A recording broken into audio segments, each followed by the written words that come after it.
What's up everybody, Nate here, and the people of China are staging one of the largest protests in the country's history and the largest that we have seen since 1989. Largely these protests are over the no virus policy and a lot of the economic lockdowns that have followed suit. This is causing some pretty serious problems on the global stage and could cause some major problems for the US economy. Now China is one of the largest countries in the world. It has the most people at just over 1.4 billion, and it has the second largest economy just under the United States. So these protests and economic slowdowns in China have huge implications for American businesses and our economy. So today I want to talk about how what is happening in China is going to affect the United States in terms of inflation, our economy, and our companies. These types of protests in China have been pretty much going on since the pandemic really started. We saw a lot of protests over this zero virus policy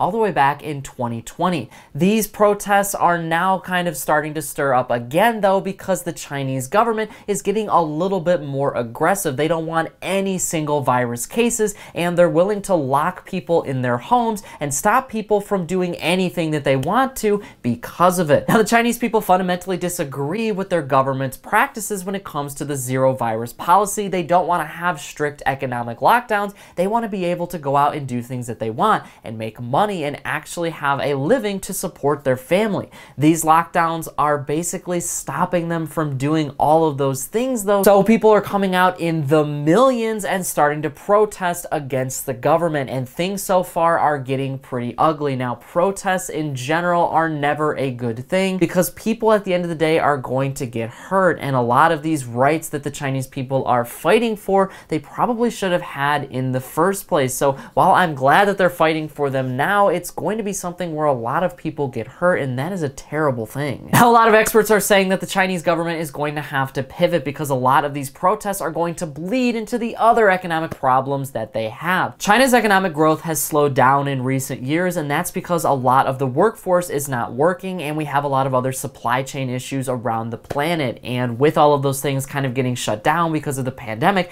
and China's really rigorous zero virus policy, that means a lot of other companies and a lot of other businesses throughout the planet that rely on Chinese workers and Chinese manufacturing are suddenly going to get their supply chains cut off. There was actually a recent report that showed Apple may decrease its iPhone production by around 6 million units in 2023 because of all of the lockdowns and the protests. They don't have as many people to work in their factories, and with all of these protests happening around their factories, they're not able to stay open, and not to mention virus cases going on that also close down factories. So you have all of these things kind of interconnected because of globalization. All of these companies in the United States rely on China, and China isn't putting out as much products. This is something that's been going on for a few years now, but companies are starting to read the writing on the wall, right? They're seeing that China is having all of these lockdowns, and they're having this zero virus policy, which is really, really difficult to actually police without causing widespread protests like they're facing right now. So many businesses are actually moving away from China. We have seen a wave of economic investment and manufacturing investment here in the United States. We've also seen a lot of these factories that were in China start to move to other places like Vietnam and Korea. What that is kind of doing is creating a reverse snowball effect for China. So over the past couple of years, many American businesses and just businesses throughout the world moved their manufacturing and many of their essential business practices to China because the labor was a lot cheaper. Now, China really liked this because they could actually grow their own economy with US dollars, and a lot of their citizens were being employed by United States companies, and our money went a whole lot further over there, so that was really good for China. And in the United States, this meant that products could be sold a lot cheaper because they were developed in China. It was kind of a win-win in that sense. Now, there's a lot of cons to that. There's not as many manufacturing jobs in the United States today, and we rely on a foreign entity to get a lot of our goods and services. So if that country goes down, or we have a war with that country, or anything else suddenly starts to happen, now you're going to be facing a lot of other problems. So there's pros and cons to both, but for a very long time, this was a mutually beneficial thing. That kind of led to China growing very, very quickly, and it's how it became the second largest economy in the world. It kind of had this big economic expansion, and boom, a lot of their citizens were buying homes, they were buying real estate, they were buying pretty much anything they wanted to because they now had all of this money and US dollars were being pumped into the economy. With businesses kind of moving away from China though, that means a lot of Chinese citizens are about to lose their jobs, and it means that all of that money that was pouring into the country is now going to go to other economies. We've seen Apple pull out, and we've seen a ton of other countries pull out as well because they just can't afford to continue to be producing products in China if they're going to be running into these issues. At the end of the day, if they continue to run into these issues, that's going to make products more expensive here at home, which kind of defeats the purpose of outsourcing a lot of those manufacturing needs. We don't want to have really high inflation for prices and for products in the United States because we already have really high inflation because of other supply chain issues. So companies now need to kind of get creative and move things around in order to bring prices down for good. Like I said before though, that means that China kind of has to do something very quickly before a lot of these businesses move away. Because if they don't, that will kind of cause a compounding effect on all of the other economic issues that they're facing. Like a lot of their local governments are facing really bad debt problems right now because China as an entity has been loaning its money out to other governments. Those governments suddenly have not been able to pay their debts, meaning China hasn't been able to get money to support its own economy. That has led to an inflation issue because China has started to turn the money printer on and actually lower its benchmark interest rates so people can re-enter the market and start borrowing money again. Then they have the real estate problems, which I have already talked in detail in many other videos, and I'll leave a link to those videos right up here in the corner. But basically what you need to know about that situation is the people in China that were buying a mortgage, all of the money that was supposed to go towards that mortgage and a home was actually being used by the real estate investment company to purchase more properties and to build the infrastructure of China. But the problem is, as people started to not pay their mortgages over the summer because they still didn't have a house that was being built,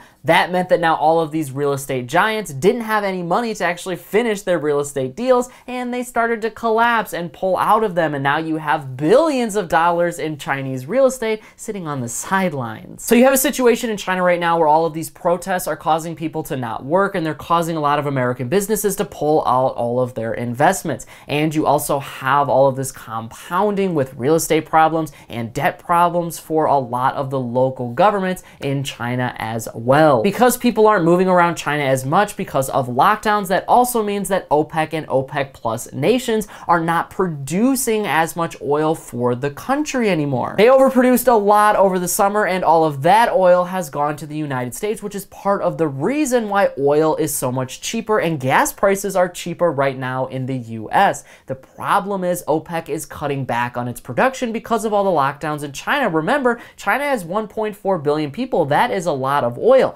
If they're not using as much, OPEC isn't going to produce as much. So all of that oil that used to be accessed can no longer go to the United States, meaning that oil prices could ultimately go back up in 2023. And that is exactly what we can expect here at home. We can expect, because of all of these Chinese lockdowns, higher gas prices and higher prices for goods and services because supply chains are getting really limited because they're not producing as much in China. And as a lot of businesses move a lot of that production here to the United States or to other countries, it's just going to be more expensive. And that means that inflation could linger for a much longer time despite the Federal Reserve raising their interest rate. They control supply and demand, but companies control what prices are actually going to be. So you need kind of an equilibrium for everything to not be crazy expensive. And finally, China owns a lot of the United States debt. Like I said before, China wanted to grow its entire economy over the last 30 or 50 years or so, and with the United States being the reserve currency of the world and our money being the most valuable throughout the entire world, well, that means other economies want it, and if you have it, then you can grow your economy